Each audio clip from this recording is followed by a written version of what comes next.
So back at Filter headquarters with another episode of The Deep End this week. Special guest in the building this time is none other than Fortay at large. What's happening, Kev? How are you, bro? What's been going on? Chilling, taking it easy. Lockdown's got everyone going a bit crazy, but you know yourself, I saw you riding bikes in Darling Harbour, doing all sorts of wholesome shit, bro. Yeah, no, lockdown doesn't really affect me besides the restaurants being shut. Exactly right. But I got to ask you, man, you know, the first day that lockdown lifts and like you said, that restaurants are open again, what are you ordering at Golden Century, man? I'll just get the standard. I'll get the crispy chicken, the steamed prawn dumplings, the fucking century bao, soy sauce with chili, fresh chili chopped up in it, salt and pepper squid, the green beans, the fucking Mongolian beef.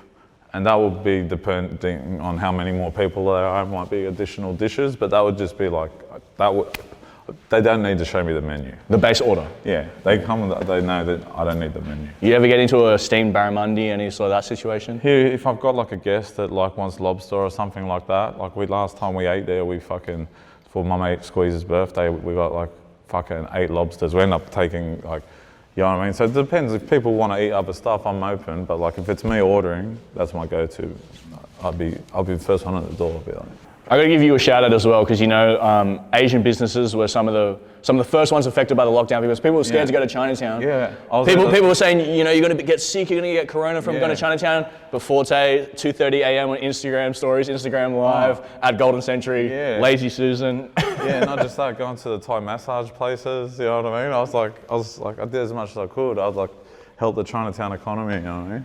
We appreciate that, man. That's all good, bro. The Asian population appreciates that, man. That's all good. It's not a problem. But the last massage I got, that traumatized me. But that's another story. Do you want to tell it now, or? Nah, it was just a bad massage. I just wasn't like the good massage to go out on. You know what I mean? Like I'm talking proper massage, not rub and tug. You know what I mean? Yeah. Go to other places for that. But the proper fucking Thai massage, like if you're training a lot, and just in general, it's good to have it done like once a month, at whichever pressure you like it. But this one was way too hard, and I'm just like. I don't know, there's something fucked up in my head. I'm like, I can't tell them it's like too hard. You know what I mean? Sometimes you just get anxiety because it's like you're in a vulnerable position, bro. You're getting pressed down. You just don't want to say nothing. But I like to just see my threshold of pain. So exactly. I didn't stop till they grabbed my ears and started pulling. What the fuck? I've never had no one do that. But anyway, there's probably better things we can talk about. And today, you know, usually I've interviewed you a couple of times, and usually, you know, sometimes it's in the city, sometimes it's out this ways, but we're right next to Blacktown right now. So, you know, you as a rapper, I think, you know, from the very, very start, you've been very proud about being from Blacktown. Yeah. So what was it like growing up for you here, and why is it such, you know, a massive thing for you to rep Blacktown with whatever you do? Well, just like there's so many stories. I did some wrong shit just directly across the road from where you was, but I'm not going to say what it was. But that's just a connection there. That's my first thought to go to the closest place. Then what's up the road, Doonside, all the things I've had going up there, and then the next area. You know what I mean? Prospect, where I grew up, and just like a big portion of my life was spent driving around these areas or at houses in these areas. Or at the fucking train station in parks, before I started getting more mobile and active, and the only thing that really got me out of the area was rap. So if it wasn't for rap, this is where I would have just resided and floated around, I guess, unless I fucking won the lotto or something, or figured out some sort of scheme. And I remember you saying Prospect Pub. Yeah. What's the importance of that? Because I remember. You said your 21st birthday or something, you run raps in the car park. Yeah, obviously a very important place for you. We used to write raps, we used to just sit there. We were just like, it was me and these 2 other brothers, it was always us 3, and then the 4th person would interchange.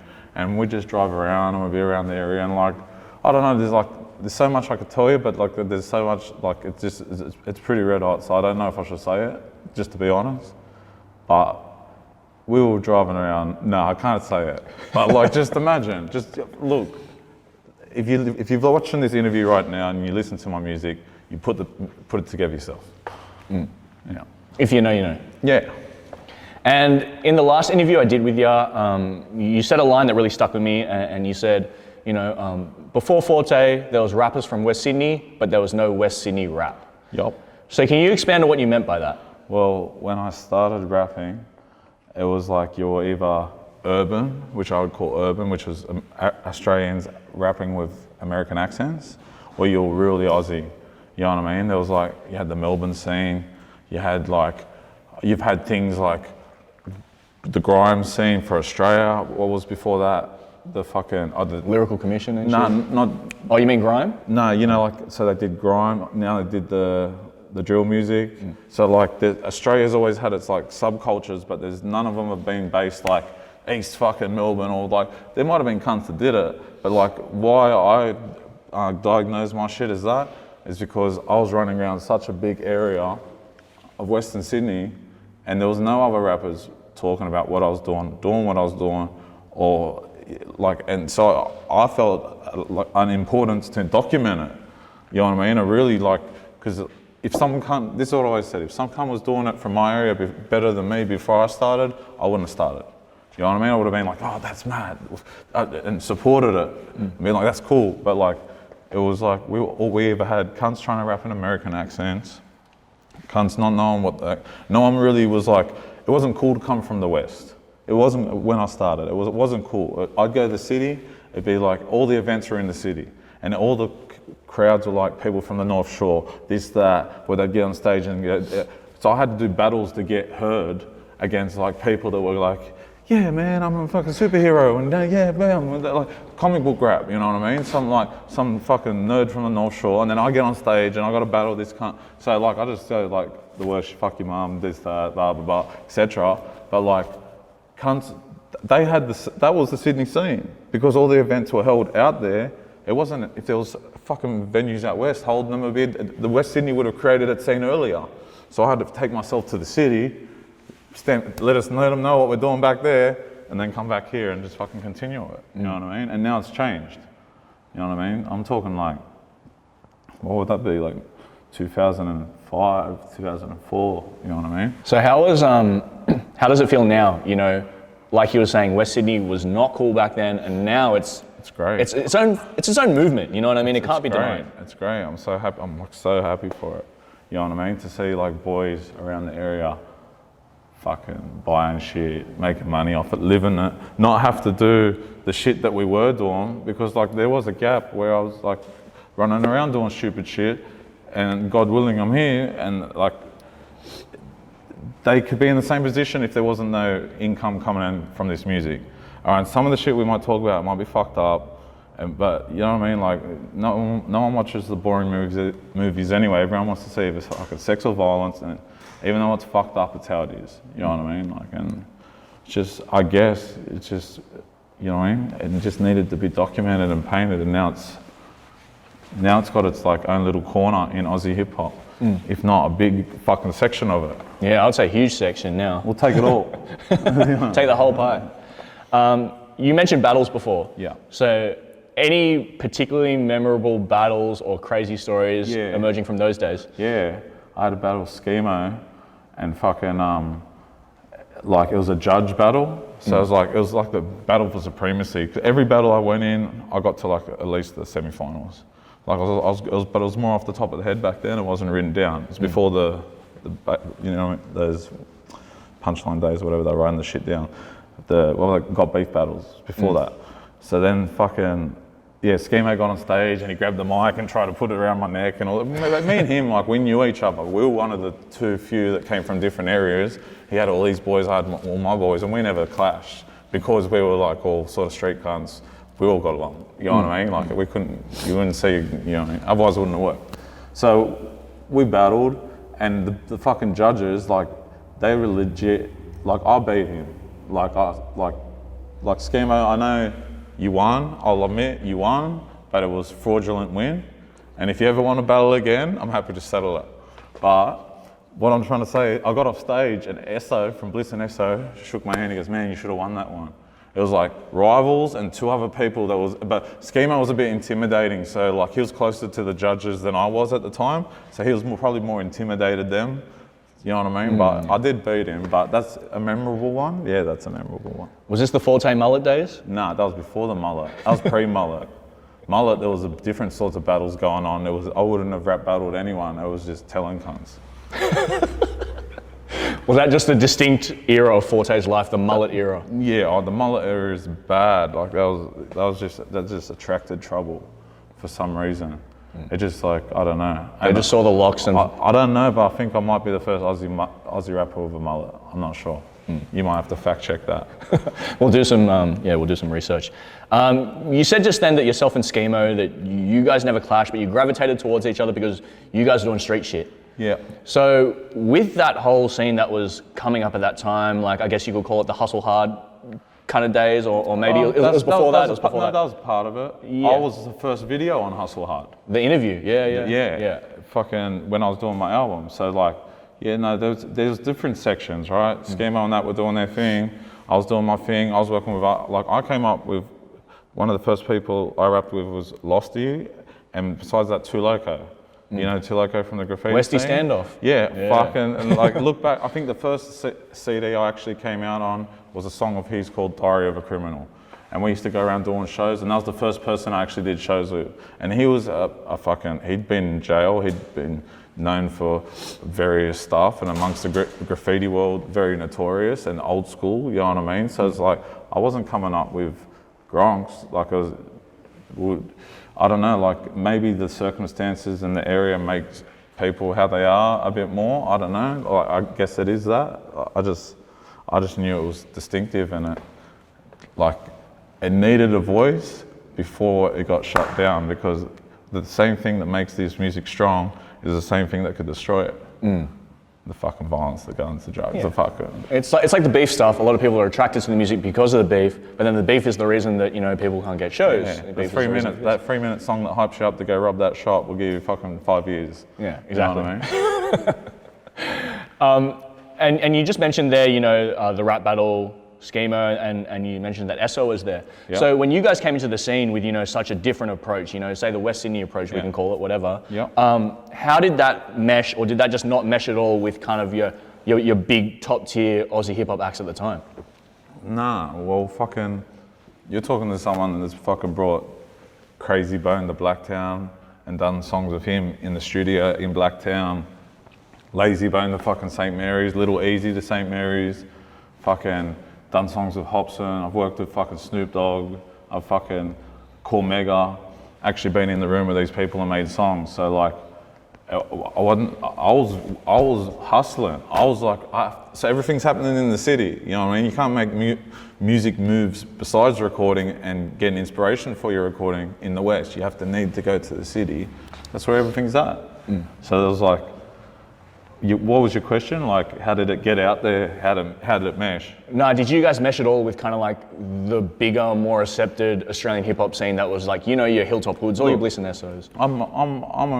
I like to try and get along with everyone, unless I've got a reason not to. And music's one of those things that you got to separate music in the streets sometimes. Unless if you're dealing with a street artist, it's different. There's whole different rules. But if I'm dealing with an artist, like I met 360 and I told him, like, I was like, even though we're different, we're all on the same path. You know what I mean? I don't like say, how do I mesh? Like, we're all artists at the end of the day. We all want to the smart ones will want to make a career out of this and live off it and have fun doing it, be artistic, be creative, fucking inspire someone, fucking like, why would I hate on some cunt, whether he's a nerd or a fucking gay rapper? Like, get your money, and there should be more of it going on.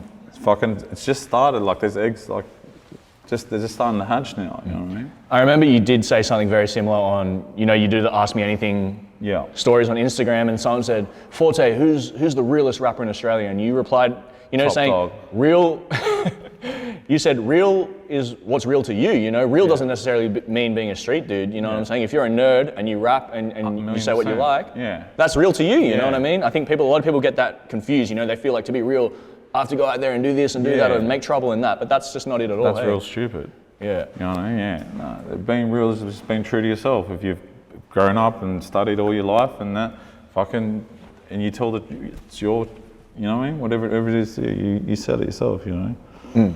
And I guess the underground rap scene, especially from West Sydney, sometimes, it's quite brash, it's quite confrontational, it's quite serious. And one thing I've always liked about you is that you can bring comedy into your stuff. Comedy into your material. So how did you first go about, injecting, like witty punchlines and just comedy into your music? Oh, because sometimes the funny things I say sound funny, but they're really true. And sometimes the true things I say sound funny. So it's like, that's how I do it. Like I might say something like, really like, I don't know, I've got to break down some of my latest shit, but like, it's because it's got a little bit more lyricism to it than the average Punchline. You know what I mean? Yeah. It's not any less of a threat than some cunt that can't fucking pronounce multi-syllables. You know what I mean? Like I still mean what I say. I'm just saying it in a more exquisite way. You know what I mean? Yeah.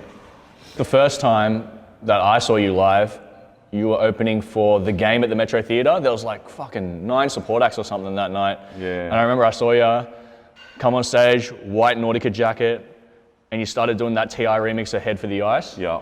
If you guys haven't heard Head for the Ice yet, definitely go and look that up, but that has got to be one of the all-time classic comedy tracks that's ever been done. Well, that's the main thing I was doing out west, because I had a studio around the corner, but we had no beats at the time. Everyone's a producer now, but there was no beats. Like I got like 9 mixtapes, 20 songs per mixtape, because we didn't have beats. So I took that TI song, and if you listen to it, you can have whatever you like. And I go, you can give some head for the eyes. I took every syllable and kept the same rhyme structure and pattern. Shabs on me, coke or pipes, like you at the brothel all night, bitch, you can give some head for the eyes.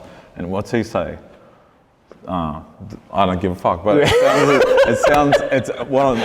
exactly the same. It's the same, the same rhyme pattern. But West Sydney version. And you know what, if a girl comes up to me and says, I love Head for the Ice, it's definitely like that sort of girl that I'm talking about, and I'm like, you know what I mean? Like, so maybe it makes them feel better about themselves. Yeah. You were talking about Hustle Hard before. So, like you said, you were the first video on Hustle Hard, the exclusive interview with Fortay. With me in the chair with the mullet rocking back and forth. That was where I saw the mullet. That's what triggered me, yeah. That was the mullet days. So, what was it like coming up around that time? Because, Hustle Hard, I was talking about this with Enter as well, looking back on it now, so much of what's happening now can be traced back to those days. Yeah. So what was it like coming up in that time and, these videos just getting uploaded so DIY but picking up so much traction? Well, I don't know, I was working with various video guys, but I know like Cursor was working heavily, like it was like what Chill and Husky it was to Body Bag. You know what I mean? Like, and they had all these artists that were like, so everyone started coming out. Like, me and Cursor met around the same time. You know what I mean? Before we did, both of us had released our first album. You know what I mean? So like, oh, you meet this guy, oh, he's doing shit over here. You meet Schemo, Enter, and Sky High, and oh, they're doing shit over here. So it was an exciting time because it kept you on your toes. Everything was new. It was like, the music scene can get boring sometimes, but it's like we had our own little scene, but the world might not have known about it, but we all knew about each other. Yeah. So like we're pushing each other as artists, or like keeping us on the toes. Like that's, for me, honestly, why I've got so much music, because I was just like, these cunts must be out there doing this shit, and I was just full time into it, like between partying and just working, Doing other stuff. Yeah, heaps of stuff. And from those days, who are you still keeping in contact with? Those original Hustle Hard days? Nearly everyone. You know what I mean? Just, you know what I mean? Certain circumstances, there's some people I talk to less, some not as much. But there's no one, like, I'm pretty much still in contact in some way, shape or form with everyone. And we've all been through a lot. Cunts had beefs with each other. Cunts had beefs with people we've known. And there's been a lot of politics. I could write a book just on that, but fucking, everyone's probably out of space now where they're either taking it serious or they're stuck in that world. Yeah, it's interesting because you see some artists fade away for a couple of years and then they come back, or some, they need to do like a Where Are You Now of like the original Hustle Hard era. But you got to remember, like, not everyone was making money, so like unless some people like on the side have to do other things, or got caught doing other things, or you know what I mean. So it was just like it was really a leap of faith. You had to believe in yourself more than anyone. 100%. Especially back in those days when, like you said, it's not like West Sydney rap now when it's like, fuck, everyone wants to do it. You know what I mean? It was looked down upon a little bit, When I think back, so my advice to any artists out there, when you think like, what do you want to be? And like, the only thing I thought back then was like, I want to be the best rapper from West Sydney. So I didn't think beyond fucking You know what I mean? That was just my mind frame. Like, I'm happy with that. Don't get me wrong. Like, I'm happy. Like, I'm content. But like, for artists that are starting, figure out like, what do you want to? What's your end goal? What do you want to be remembered as? What do you want to do? You know what I mean? Like, I think that's very important. And the artists that don't have that, they don't like know where to go. Well, the West Sydney guys are looking global now, you know what I mean? It's just like, fuck, you have one dude in the UK reacting to your stuff. We'll just talk about that with 1-4, you know? You have one guy reacting in the UK to your stuff, that can set you off over there. Look at all these newer guys, they're breaking shit open, but it's becoming more meshed. The audience is bigger. Like, me as an artist, I'm hitting numbers now, I'm at my peak. You know what I mean? Like, which is, you know what I mean? So, but I put it all down to the audience getting bigger. You know what I mean? Like, I started rapping, maybe like there was 1,000 fans. Maybe now there's 10,000 or 100,000. Then so if you just like, you know what I mean, put out quality music or at least something that catches the attention, that's why like, I'm one of the very few that's been able to like, not many people maneuver like I maneuver. You know what I mean? You see me ducking and diving. You know, you had a project called Hustler's Prayer. Yeah.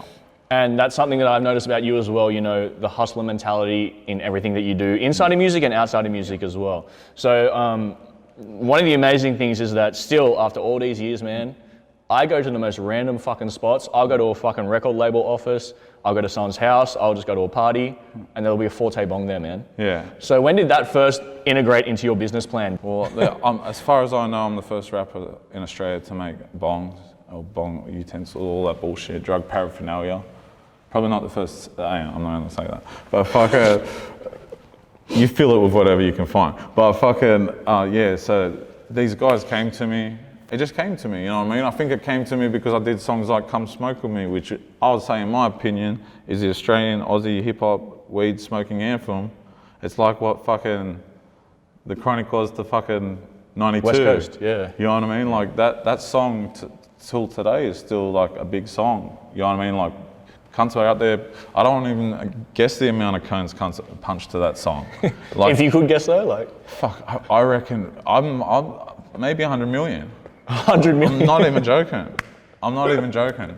That came out in what, 2013? Yeah. So what's that, 7 years ago? The streams are like, on average Australian would probably punch at least 5 cones in the duration of 3 minutes. And they listen to the song fucking 10 times. So what's that, 50 times each, like, man, if the streams, whatever the streams are, times it by 10. Yeah. What about if we include Come Smoke With Me 2 and 3 and all that? Forget about it. There's some stories. It could be a billion. Yeah. Part 2 had Daz and Corrupt on it. You know what I mean? Like, let me just tell you, every time we've done one of them fucking film clips, I remember leaving the place after part 3, like, and I drove like 2 streets, and I literally went, where the fuck am I? Like, what the fuck am I? And I was in the area. So I was like, I must have went to another universe. I was like, fuck, hang on. Fuck, I'm here. And the boys had the other boys, they had trouble finding their way home too. And like, so they've all been an experience. The first one was shot in Mount Druitt in my flat. So how did that merge into the bong business? So people heard you did Come Smoke With Me I guess it just found its way to me through, you know what I mean? The law of attraction, you know what I mean? Like, it just followed the scent and then fucking found me at the end of the fucking weed leaf. The suction was a thoughtful addition. That was the one thing that, you know, I was very impressed by. Yeah, you know, I mean, it has many good features. There was many different models. We've also got glass ones. We've got scales. We've got, I just brought out the Fortay sex pill. We've got all sorts of shit. So, you know what I mean? Like, that's one of the things that separates me from these other rappers. I've been the hustler shit. It's because I always knew you could make $1 from nothing. If I wasn't doing music, I'd be fucking around the corner selling something to someone, or no matter what industry I'm in, I'm gonna fucking, you know what I mean? Like, yeah, I always just knew you could make $1 from nothing. How did you get that mentality though? Was that instilled from you? Is there an event like at a young age you just like, God beamed the light on me and went, no. And I was just like, I swear to God, I remember everyone going around the tables, like, we must have been like year 8, year 9, you maybe year 10, and then everyone's like, what do you want to be? What are you going to be? Oh, I'm going to go do this trade and this kind. Oh, I'm going to be a carpenter. And then came to me, and then like I said, I go, I'm going to be a hustler. And they're like, everyone at the table laughed. Fuck, who's laughing now? You know what I mean? They're like, fuck, man, they got to wake up tomorrow. You know what I mean? I don't know. Like, I'm about to go do some shit. I don't want to just give it all away, but I'm living a life where I'm not bound by too many restrictions that aren't just the law, and that's it. You know what I mean? Yeah. And how did you find school? Were you good at English since you were, writing rhymes? Or? I wasn't. I was really good at like doing. I was just one of those cunts that would just sit there and just like, it would be metal work, and I'd like throw some shit and then pretend I didn't do it, and then some cunt would go, "Oh, you fuckwit," and then I'd just sit there and then fuck it. And by the end of the day, these two cunts are punching on it. So, you know what I mean? Like, I was just like good at doing bad shit to entertain myself and then get away with it.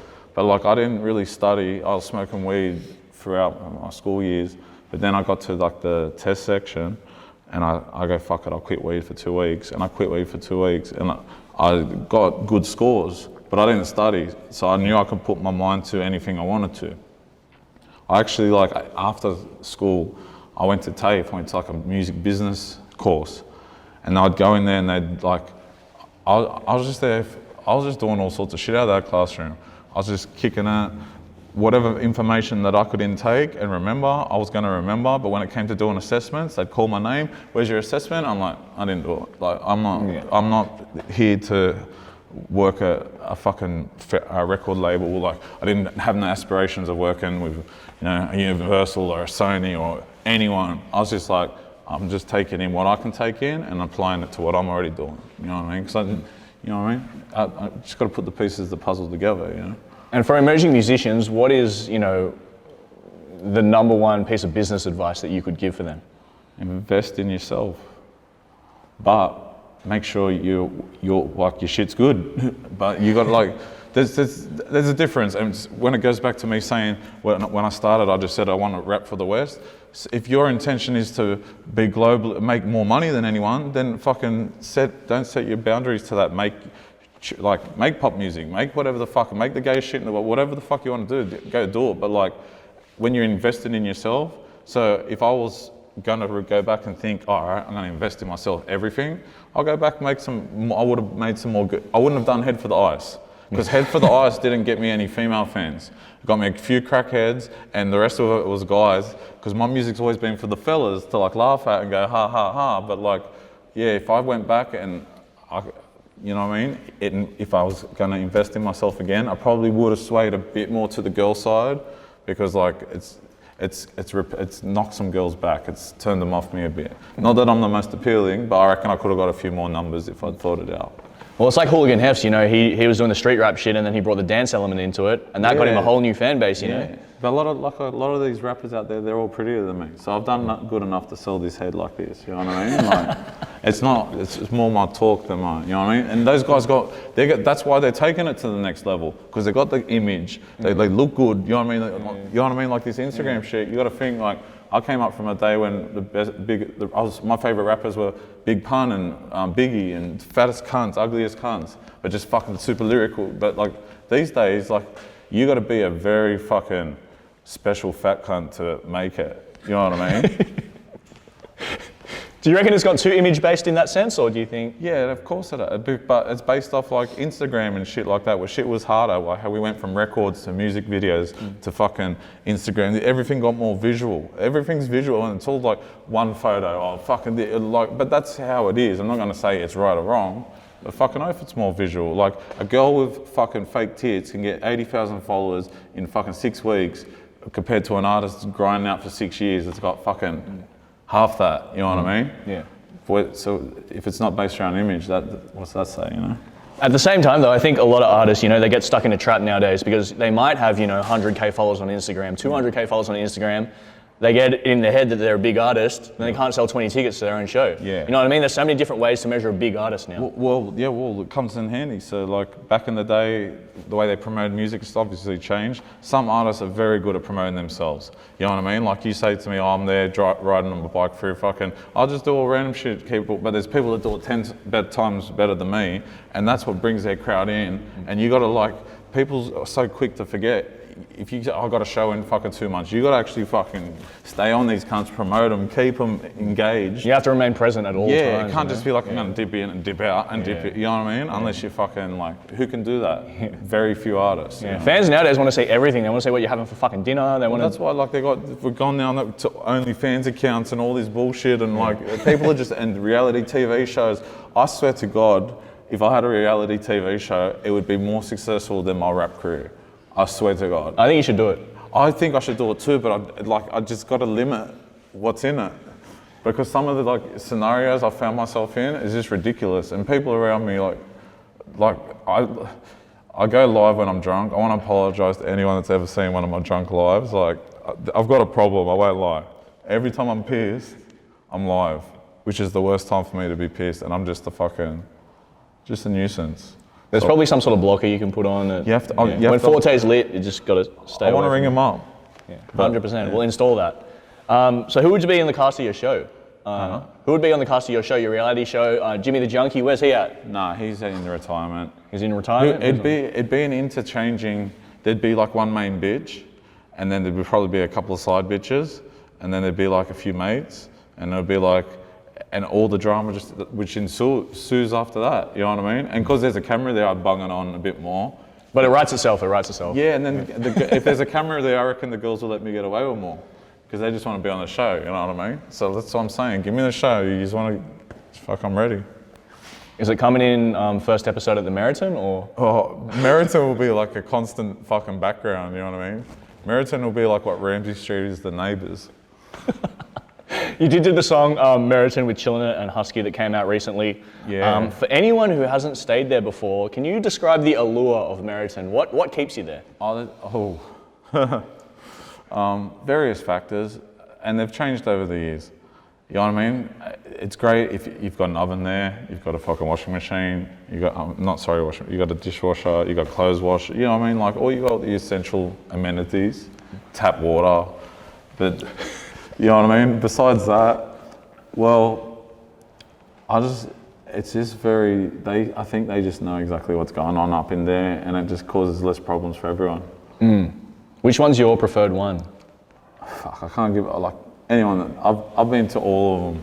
Yeah. Like the front desk knows you. I swear to God, I walk around and they're calling me by my first and last name, and my mate's like, "What the fuck? I don't even know your first and last name." And it's true. Like, and I don't even know your first and last. Right, so I was outside I can tell you, like, I've been spotted by fans and so now they're starting to come up to the Meritons. So I'll be like in the elevator and the fan will come here. Some come be like, "Bro, you need some bags? Fucking hit us up." Or fucking, you know what I mean? Blah, blah. So I'm like, just like, yeah. So do you reckon they're going to sponsor the show? Like, you need to put in a formal pitch for them, you know, send them the pilot, do all that. We could make a show just based off the Meriton. I still could. All right, we'll pen that in then. Yeah. Going back to what you were saying before about that hustler mentality, and you mentioned the sex pills, you know. Yeah. I saw that, you know, a couple of weeks ago, and I was like, fuck, he's really expanding his horizon. So how did that one start?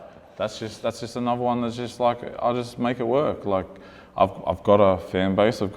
They need, you know what I mean? They need everything. They need fucking toilet paper. I'll make Fortay toilet paper. You can wipe your ass with me all day. Fucking, they're necessities that people need, like these fucking bongs and scales, and the necessities for the people that live that sort of lifestyle. And like these natural fucking sex pills, they're just another extension on people at the Meriton might use them. You know what I mean? Like, so everything goes hand in hand. You just got to figure it out. You know what I mean? I don't want to be rapping forever. You know what I mean? Like, I'm not trying to be like up there competing with every cunt.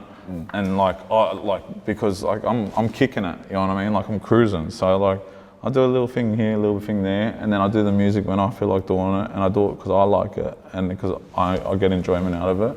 And the people that support me and like it, that's just a bonus. But I'm very happy to be in that space where I can make my music like that, because some people don't have the luxury to do that. And I think another crucial part of, you know, the Fortay brand, you know, if you want to call it that, is, you know, the fortnightly report. Yeah. I love the fortnightly report. You know, there's so many good pieces of content coming out about the rap scene right now, but I think the thing about Fortnightly Report is that, you know, it feels like you're fucking sitting there in the backyard or in the studio with you and like 3 other random cunts and the artist. You know, it just feels like, you know, you're there. It's a casual chat, catch up, there's whatever. some that have gone for like 2 hours and just cunts getting pissed, and like, if you look back at them now, they're almost like history. It's like going to a museum. You know what I mean? Like, you got ones from back in the day, like, oh man, and like some of them by the end of it, I was the original Drink Champs before there was a Drink Champs and the Smoke Champs. You know, Noriega's got that show Drink Champs. I was doing that shit back in the day, getting pissed and interviewing cunts. You know what I mean? But fuck, I'm glad I did it. I just felt like, I'll tell you the reason I started it is because there was no media outlets to. I had the Death Tape coming out. It was like my second album, but not really an album. And I just needed to promo it. Went on Facebook, what do you want to know? Boom, and I thought, fuck this, I can do this with a different artist every week. And from there, the second one was Head Hubbard, and then Defiant was on the first one. He was my producer. And just went on from there, and I was just like, I didn't have no one to, I'm like, I'm gonna put my album out, who's gonna interview me? There's no media outlets that want to interview me. So what do? I become the fucking media outlet. And then from there, give it to the other artists that didn't have media outlets. You know what I mean? Like, what you're doing now is a fucking, it's way more common now than it was back then. Like, try and find some cunt that even had 1 camera, let alone 2 and lights, that wanted the fucking interview or a platform to put it out on. There was none. So we had to take our own platform to push our own shit, or because no one was really reaching down to. I don't blame them, because the shit wasn't marketable. It wasn't foreseeable to be marketable back then. But it is now. Now they see it. Now they want us to shank people and do their shit. But back in the day, it was like, I got blacklisted from so many gigs, and then hustled my way through, and then ended up being good again and blacklisted again. So I went through all the shit with having entourages and crews and other artists that were off, like, running amok. And so I learned, like, I used to run amok myself, like, some still do. But you got to know when to balance it, and I've been blessed. I see some of these artists coming out now, they're all having problems doing shows because of the law, and it's like, yeah, I understand it on a different level, and it's hard when you're saying certain things. Like, it G's people up, you know what I mean? And it does come from some people out there, they exaggerate, some of them bullshit, but some of them are real, and the real ones fucking, it's just like, I had to do a talk at fucking Long Bay jail, and there was this, and there was these, Down in Malabar, yeah, and there was like these mentally insane criminals, and like, they had a studio there and all that, so I got to, and like, they go bust a rap, and I busted a rap, and I remember like, just da-da-da-da-da, and there was this one line where I'd said about shanking a cunt, and you don't realise what you're really saying until you're in a room full of murderers and you're saying shank a cunt, and I just seen the gleam in their eye go doom. So that's sort of like what the music does to the people out here that are really living it. It makes them want to go hard, it makes them fucking like, and it's like, it's fucked up, but it's like, it is what it is. It's better, like, it just, you know what I mean? It's not perfect, but it is what it is. And over the years, you know, you've done so many episodes of the Fortnightly Report. So are there any particular instances that stick out in your mind of just, that was fucking crazy? I got to interview like people like Hobson and fucking Devin the Dude and Daz and Corrupt and shit like that. Shit that I didn't think, never really, now that I think about it, like that fucking, I was leveling up at the time, you know what I mean?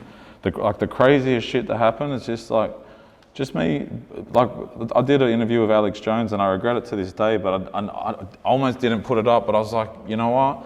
I was acting such like I was biggest gronk, drinking, just being a fucking belligerent fucking gronk. Like, I hate drunk Fort. When I'm straight, I look at drunk Fort, I go, this cunt, look at this loudmouth cunt, but I can't help it. Once he's out, he's out. And I was in full form, saying all this shit, calling out cunts, whatever, and I was like, bro, like me, when I was sober, I looked at it and I said, I don't want to release this, like personally, this is embarrassing, but the other side of me was like, you know what, this is what you fucking said, and this is who you are, you don't fucking hide it. So I'm not proud of a lot of the ways I act, but I just put it out there anyway. And like, I doubt a lot of cunts would, even though I feel like I felt weak that if I didn't put it out. Yeah. You know what I mean? Like, but like, yeah, I just get carried away sometimes, you know, and I can't help it. It's just, this is part of the West. Like, there's 100 cunts out there getting carried away right now. It's like, we know what we used to do? Fucking look for a way to get money to drink, smoke, or fucking whatever else, and that was it. And every day was a fucking party. So it was like, it's hard to like get that fully out of me. And when I started like traveling interstate, fucking mad, I'm interstate, I'm from Blacktown, yeah, fuck these cunts, fucking blah, blah, blah. Like, I had that young mentality, and I see like a lot of the younger cunts going at each other and all that. And it's hard, like and a lot of them are from the same area, which is fucked up, but it's just how it is when you're out here. Like, if you're not fucking selling drugs, you're robbing cunts. So there's gonna be beef anyway. These cunts, some cunts gonna rob these cunts. It's like, I wish I could just go, all right boys, let's just all get along and make music, but it's impossible. Let's all get together and do one big episode of the Fortnite Report. Yeah. No, I'm not, like, hopefully people, but when you're younger, you look at things differently. But then, like, out here, there's certain things that just go down that you can't control, you know what I mean? Like, it's just gonna go on. Yeah. And you have an album coming out, I believe. Yeah, so I reckon I've got my best album on the way. Like, I've really got some fucking, like, everyone I've showed is just, I haven't shown too many people, but it's like, it's next level. It's compared to, I felt like Long Run was one of my best albums. I felt like the day I feel like I fell off, I'll stop rapping. In like my level, whatever. So my last album, I was pretty happy with that. But this one, this is on. I'm making mature music, so I don't expect every cunt. Like, I say mature, but just the content's like fucking doing this. I say it in a bit more articulate way, and I feel like I can't get to this stage of life and be acting like an 18-year-old and so I'm talking some new shit. I feel like it's a bit more mature music, so maybe the younger fan bases won't get it. But like, you know what I mean? It's like, the only thing I can sort of relate it to is like, you know, like the sort of music Nipsey Hussle was making before he passed. He was like 30 something, and it was a bit more mature. It was a bit more. It was reflecting on the past. Yeah. So I think I'm getting to the level where I'm still saying the shit, but instead of me saying some like dumb shit, I'm just telling it how it is and the consequences and shit like that. You know what I mean? Awesome. And on top of the album, what do you got planned for the rest of the year? Music or personally, whatever. Man, I'm just taking it day to day. Like I don't like to think ahead too much. You know what I mean? Like this Corona shit's just hit us. I was supposed to be on tour with Chill, we're going to go to England, this, that, and then next thing when I go on, like I don't think of, until I'm in the moment, I don't like, you can tell me, all right, we're going to the movies next week.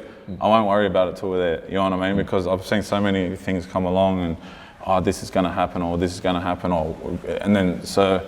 At this stage, and especially this year, I don't know what the fuck's going on. I'm just gonna try and have I'm gonna try and be as productive as I can, number one.